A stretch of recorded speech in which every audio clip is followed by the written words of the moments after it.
চাই করিয়া দেখি চাই আমরা এই সম্পর্কটা মসজিদের লগে বেশি না বিবির লগে বেশি, কোরআনের লগে বেশি না আল্লাহর লগে বেশি, নবীর লগে বেশি না দুনিয়ার লগে বেশি, আল্লাহর লগে বেশি না আসবাবর লগে বেশি।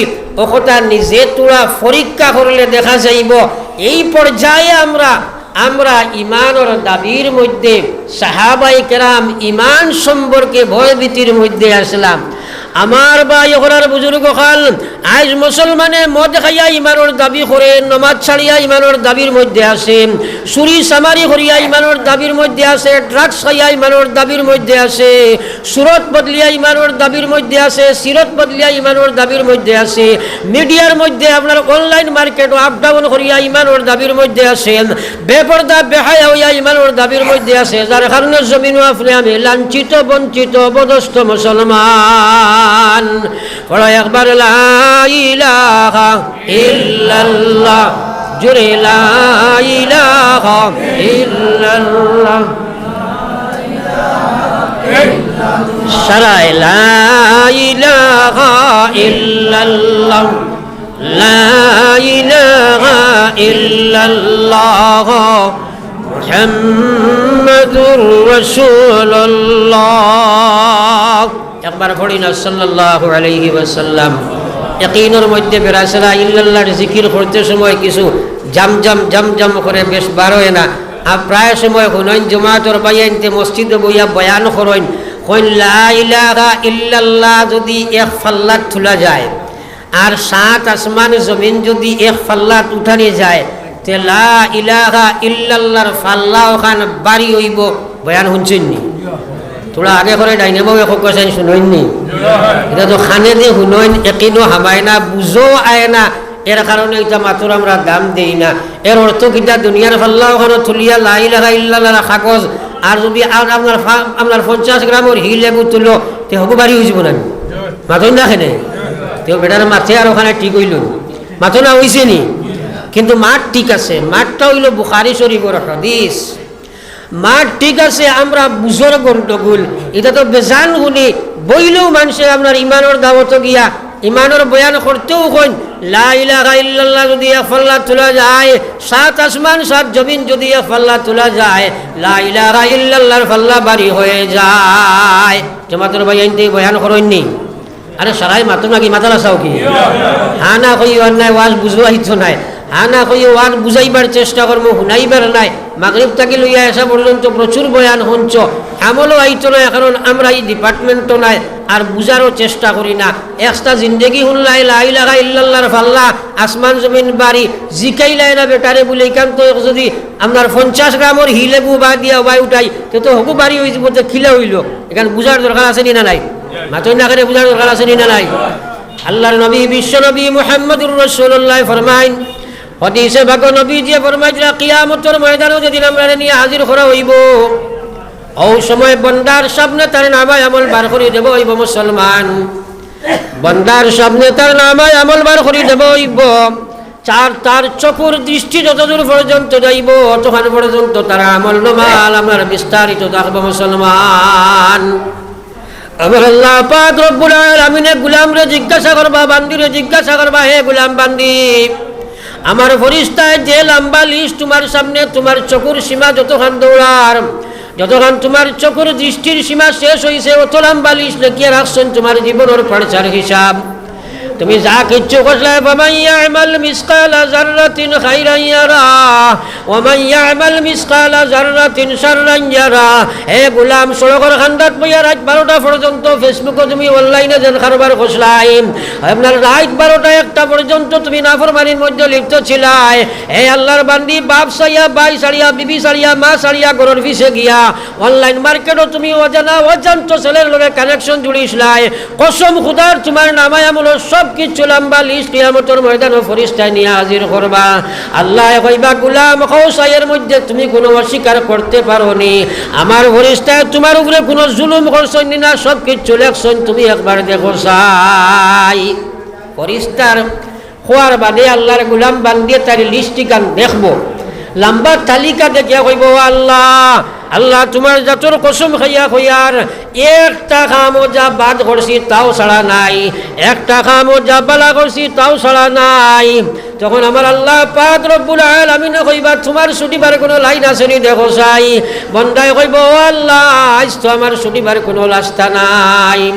ওই সময় আল্লাহ পাক রব্বুল আলামিন কইবা ও গোলাম আমার কাছে তোমার এখান পারচা একটা কাগজের ঠুমা লেখা আছে, ও কাগজের ঠুমা ওখান নিয়া ফাল্লার এক বাজু বাদ তুলো, আমার ফরিস্তায় নামায় আমল তোমার এক বাজু বাদ তুলবা। আল্লাহর গুলামে নিয়া তার আপনার ফরিস্তা বলে এই পারচা কাগজ ওখান নিয়ে এক সাইডে দিয়ে উঠাইবা, তার সারা গুনাহ হলে এক পারচার উঠানি হইব, এক সাইডে উঠানি হইব, সঙ্গে সঙ্গে তার নেকির বাজু বাড়ি হইব। আপনার গুনার তার এই লিস্ট আপনার এই পারচা এই লিস্ট যে একটা শব্দ লেখাও বাজু বাড়ি হয়ে জীবন, আর তার নামায় আমলের বাজু আপনার ফাতলা হয়ে জীবন। আমার আল্লাহ পাক রব্বুল আলামিন কইবা ও গোলাম দেখো সাই কাগজ লেখা লা ইলাহা ইল্লাল্লাহ মুহাম্মাদুর রাসূলুল্লাহ।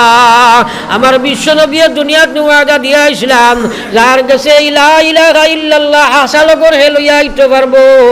এই লা ইলাহা ইল্লাল্লাহ তোমার আপনার এই জীবনের আমল নামা তো দূরের কথা, আমার নবীর ফরমান আছে সারা সৃষ্টি জগৎ যদি এক পাল্লা তোলা যায় আর আমার লা ইলাহা ইল্লাল্লাহ যদি এক পাল্লা তোলা যায়, আমার নবীর ফরমান আমি নবীর দিয়ে খোয়াই দিয়েছি বাড়ি হইব।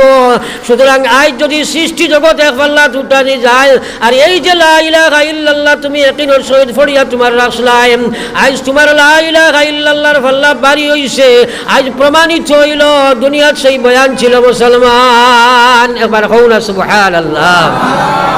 এখানে তো কইছে মান কালা আখিরু কালামিহি লা ইলাহা ইল্লাল্লাহ ফাদাখালাল জান্নাহ, যাইন এই লা ইলাহা ইল্লাল্লাহ লইয়া মরবাই তাইন মরার সাথে সাথে জান্নাত। একবার কও না সুবহানাল্লাহ। সুতরাং দুনিয়ার পাল্লারি মাফিবার লাগি কইছে না, আখিরাত এই লা ইলাহা ইল্লাল্লাহ সাত জমিন সাত আসমান তাকিয়াও বাড়ি হইব। একবার কও না সুবহানাল্লাহ। তাইলে লা ইলাহা ইল্লাল্লাহ নিয়া যাবা লাগবো নি না লাগতো নাই? আরে তুলা মাতই না লাগবো নি না লাগতো নাই? হ্যাঁ পড়ি একবার লা ইলাহা ইল্লাল্লাহ লা ইলাহা ইল্লাল্লাহ লা ইলাহা ইল্লাল্লাহ। জুড়ে লা ইলাহা ইল্লাল্লাহ লা ইলাহা ইল্লাল্লাহ লা ইলাহা ইল্লাল্লাহ লা ইলাহা ইল্লাল্লাহ মুহাম্মাদুর রাসূলুল্লাহ সাল্লাল্লাহু আলাইহি ওয়াসাল্লাম। আমার ভাইয়েরা এখন আমার প্রশ্ন হইল লা ইলাহা ইল্লাল্লাহ নিয়ে যাইতে চাইলে আমাদের করণীয় কি, করণীয় কি এবং বর্জনীয় কি? এইগুলা বুঝো আর না, যার কারণে ট্রেডিশনাল জীবন আমরা অতিবাহিত করি, আর আমরা একটা ট্রেডিশনাল আমরা জীবন রেওয়াজি জিন্দগি অতিবাহিত করি। আর কিন্তু ইয়াদ রাখো মুসলমান, আকায়ে নামদার সরকারে দু আলম সাল্লাল্লাহু আলাইহি ওয়াসাল্লামের উম্মত, এই দুনিয়ার দুইবার আমরা জীবন পাইতাম না, একটা শ্বাস ফলাইবার সময় আল্লাহর হিসাব বাড়া নাই। আমার বিশ্ব নবী মুহাম্মদুর রাসূলুল্লাহ সাল্লাল্লাহু আলাইহি ওয়াসাল্লাম ফরমায়েন লা তাজালু কদমা আবদি ইয়াউমাল কিয়ামাহ, কিয়ামতের ময়দানে আমরা মহান আল্লাহর দরবারের সামনে থাকি পাও আগে যে টান দেবার সুবিধা বইছ নাই। আল্লাহ উবা করাইয়া প্রত্যেক মানব জাতিরে প্রশ্ন করবো আন উমরিহি ফিমা আফনা, আমার দেওয়া জীবন খানো অতিবাহিত করিয়াইছো জবাব দিয়া যাও। दुनिया जी लगाने का जगह नहीं, ये इबरत की जगह तमाशा नहीं, ये इबरत की जगह तमाशा नहीं। आकाए नामदार सरकार दो आलम सल्लल्लाहु अलैहि वसल्लम उम्मत, এই দুনিয়া আপনি আমিও ছাড়িয়া যাবা লাগবো। এক নম্বর কাম আমি আলোচনায় ছিলাম, ইমান নিয়ে যদি যেতে চাই তাহলে ইমানের হেফাজতের দরকার, ইমান মজবুত করা দরকার, ইমানের হেফাজতের দরকার। ইমানের হেফাজত হইব আল্লাহর বিধান মানিয়া, ইমানের হেফাজত হইব আল্লাহর নাফরমানি ছাড়িয়া, ইমান মজবুত হইব আল্লাহর বিধান মানিয়া। আজ মুসলমানের নমাজ না পড়িয়া ইমানের দাবি করে, মুসলমানের সুদ খাইয়া ইমানের দাবি করিয়ার, মুসলমানের ঘুষ খাইয়া ইমানের দাবি করিয়ার, যার কারণে আপনি আমি লাঞ্ছিত বঞ্চিত অবদস্ত ইয়ার এমন এক পর্যায়ের মধ্যে বর্তমানে আছি রে ভাই, হ্যাঙ্গিং পজিশন। দুনিয়ার মানুষের চকুর বালি বনি গেছে গিয়া, কিন্তু আল্লাহ কইছে ওমান ইয়াতাওয়াক্কাল আলাল্লাহ ফাহুয়া হাসবুহু। হে দুনিয়ার মানুষ, তোমরা যদি ইমানের মতো ইমান গঠন করিলাও, আল্লাহ তোমরা লাগি যথেষ্ট, আল্লাহ তোমরা লাগি যথেষ্ট। আর যখন তোমরা দুনিয়ার গুনার খামের মধ্যে লাগি যাইবাই, আমার ইফতাকি তোমরা দূরে সরিয়া যাইবাই, আমার সাহায্য তোমরা তাকে হরি যাইব গিয়া, জমিনও তোমরা লাঞ্ছিত বঞ্চিত অবদস্ত হইবাই। মুসলমান চায়া জায়গাত গেলে মসজিদ বানানি হইতো, মাশাল্লাহ বড় বালা কথা। আমার কইছেন মসজিদ সম্পর্কে আলোচনা, আমার হাব্বা মসজিদ বানানি